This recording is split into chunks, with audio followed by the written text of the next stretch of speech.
Report देखिए।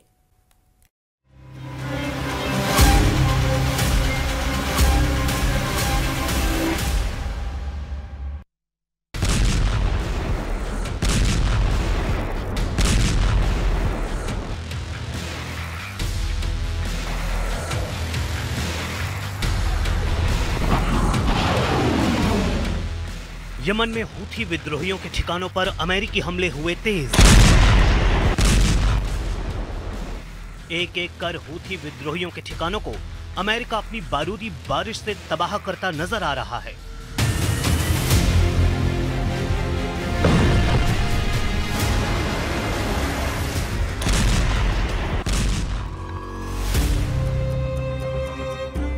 Israel, America और Saudi अरब तीनों के भयानक हमले से दहल गया यमन।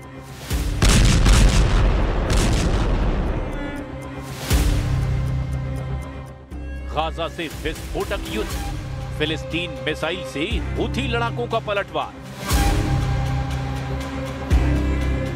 लाल सागर में ट्रंप से एर्दोआन का छल, गद्दार निकला ग्रीन मार्शल। तुर्की के इस्लामिक B-57 में ईरान, खाड़ी में शुरू हो गया एटमी घमासान।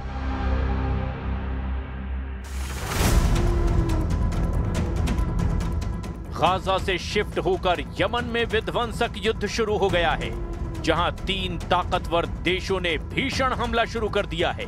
यमन की राजधानी सना पर बेहिसाब बारूद बरस रहा है। इजराइल, सऊदी अरब और सुपर पावर अमेरिका ने यमन में एक साथ तूफानी हमलों से तहलका मचा दिया है। हमले की शुरुआत इजराइल ने की है, उसके बाद सऊदी अरब ने भी यमन में मिसाइलों से धमाके किए। फिर अमेरिकी फाइटर ड्रोन ने ईरान समर्थित हूथी लड़ाकों और अलकायदा के अड्डों पर बमबारी की। यमन पर हुआ अब तक का ये सबसे भयानक हमला माना जा रहा है, जिसमें 3 देशों ने ताबड़तोड़ प्रहार से हूथी लड़ाकों को बेदम कर डाला है। हूथी फाइटर्स पर हमले के साथ ईरान की घेराबंदी शुरू हो गई है। हाल ही में ईरान के सुप्रीम लीडर अली खामनेई ने ट्रंप को यह धमकी दी है कि जो भी इजराइल का साथ देगा वो बर्बाद होगा। खामनेई की धमकी के बाद अमेरिका, इजराइल, ईरान समर्थित लड़ाका ग्रुप पर टूट पड़े हैं। असल में खामनेई ने ट्रंप को खाड़ी देशों से अमेरिकी सैन्य अड्डों को तत्काल हटाने की धमकी दी, जिससे भड़के सुपर पावर ने हमला बोल दिया।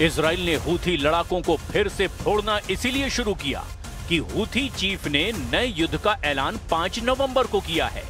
अब्दुल मलिक हूथी ने नेतन्याहू के खिलाफ फिर से युद्ध की घोषणा जैसे ही की, इजराइल ने मिसाइलों की बौछार शुरू कर दी। इजराइल ने हूथी पर जवाबी हमला ड्रोन और मिसाइलों से किया है। इजराइल ने यमन की राजधानी सना में हूथी सैन्य मुख्यालय और हथियार गोदाम को जला डाला है। इजराइल के हमले के बाद पूरे यमन में हाई अलर्ट है। मीडिया रिपोर्ट में 50 से ज्यादा हूथी लड़ाकों के मारे जाने और 600 के करीब लोगों के घायल होने की जानकारी दी गई है।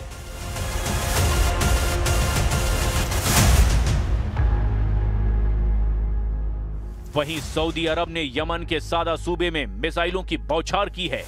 प्रिंस मोहम्मद बिन सलमान के निशाने पर भी हूथी के सैन्य ठिकाने हैं। हालांकि सऊदी के मिसाइल हमलों में हुए जान माल के नुकसान का अनुमान अब तक नहीं लगाया जा सका है। सऊदी अरब 11 साल से यमन फ्रंट पर युद्ध में उलझा हुआ है। यमन के हूथी लड़ाके वक्त वक्त पर सऊदी अरब पर मिसाइलों से हमला करते रहते हैं सऊदी अरब की तेल कंपनियों को भी हूथी लड़ाकों ने रॉकेट से कई बार जला डाला है। प्रिंस सलमान हूथी लड़ाकों से क्यों खौफ खाते हैं, इसकी डिटेल आगे जानेंगे। पहले ये जान लीजिए कि अमेरिका ने यमन में कितना बड़ा शिकार किया है।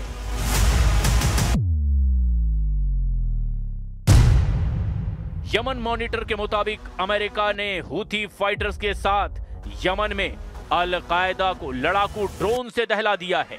अमेरिका के ड्रोन हमले में अल कायदा के टॉप कमांडर अबू मोहम्मद अल ज़नानी के मारे जाने का भी दावा किया गया है। हूथी और अल कायदा ने गठबंधन कर रखा है, जिससे अब दोनों ग्रुप अमेरिका के निशाने पर आ गए हैं। अमेरिका की कोशिश सऊदी अरब और ओमान जैसे हूथी के दुश्मन देशों का गठबंधन बनाकर ईरान को घेरने की है। ईरान से मोर्चा लेने के लिए यमन के जुकार आइलैंड पर सीक्रेट रनवे भी बनाया जा रहा है।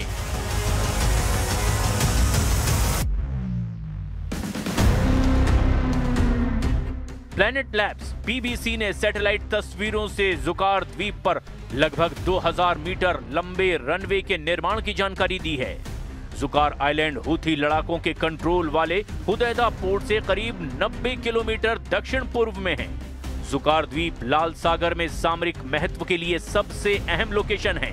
इस आइलैंड पर पहले 1995 में इरिट्रिया ने कब्जा कर लिया था। साल 1998 के एक अंतर्राष्ट्रीय फैसले में इसे यमन को सौंपा गया। 2015 में जब सऊदी अरब यूएई गठबंधन सेना ने हूथी से युद्ध शुरू किया, तब फिर से जुकार आइलैंड हूथी लड़ाकों से आजाद कराया गया। जुकार पर रनवे बनने से हूथी की हथियार सप्लाई लाइन पर ब्रेक लग सकता है। हालांकि हूथी लड़ाकों को कुचलकर भी अमेरिका इजराइल की टेंशन खत्म नहीं होने जा रही, क्योंकि तुर्की और ईरान में नजदीकियां बढ़ने लगी हैं। एर्दोआन ने ईरान को 57 देशों के इस्लामिक गठबंधन फोर्स में शामिल कर लिया है। तुर्की के इस्तांबुल में इस्लामिक चैम्बर ऑफ कॉमर्स की एक अहम बैठक हुई है। बैठक में B57+ मंच बनाने का फैसला लिया गया। इस मंच के जरिए कहने के लिए मुस्लिम देशों में बिजनेस लीडर्स तैयार किए जाएंगे, लेकिन B57 में सऊदी अरब, तुर्की और ईरान जैसे कट्टर विरोधियों का एक साथ आना इजराइल के लिए किसी मुसीबत से कम नहीं है, क्योंकि ये एर्दोआन के ग्रेटर अरब बनाने की शुरुआत भी हो सकती है। एर्दोआन ने नेतन्याहू के ग्रेटर इजराइल बनाने के जवाब में ग्रेटर अरब का जवाबी प्लान बना रखा है।